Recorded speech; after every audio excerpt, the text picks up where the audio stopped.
Nantes, 12h30. Sur sa pause déjeuner, un élu socialiste local fait ce qu'il appelle du boitage. Je m'appelle Vincent, je fais partie du PS et je dépose des documents pour les primaires citoyennes. Est-ce que vous voulez bien m'ouvrir? Car il faut remplir le maximum de boîtes aux lettres avant le premier tour de la primaire le 9 octobre. Avec ce tract qui rappelle bien que chaque personne inscrite sur les listes électorales peut participer sans être pour autant membre du PS. Un tract qui explique aussi section par section où ça se passe, car les lieux affectés par le parti ne correspondent pas systématiquement au bureau de vote traditionnel. Mais attention, pas question à cette occasion de faire de prosélytisme. Moi, je ne souhaitais pas, en tout cas, organiser, en tant que responsable de section, une sorte de course à l'échalote. Moi, je préfère tel candidat ou je préfère tel candidat.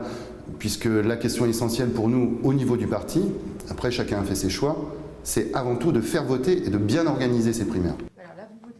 Autre tâche des militants socialistes, comme ici à Bordeaux, des répétitions générales dans les bureaux de vote qui peuvent être une école, une salle municipale, un local du parti. Car cette primaire ouverte à tous est une première pour les socialistes aussi, un scrutin presque comme les autres, à quelques nuances près. C'est le vote et l'engagement de la charte et la contribution de 1 euro. Voilà, donc c'est le premier processus. Ils s'engagent, ils payent, ils votent, et après c'est le déroulé du vote républicain.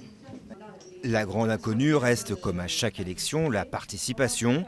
Le succès inattendu de l'audience pour le premier débat télévisé des 6 candidats, près de 5 millions de spectateurs, a revigoré les socialistes.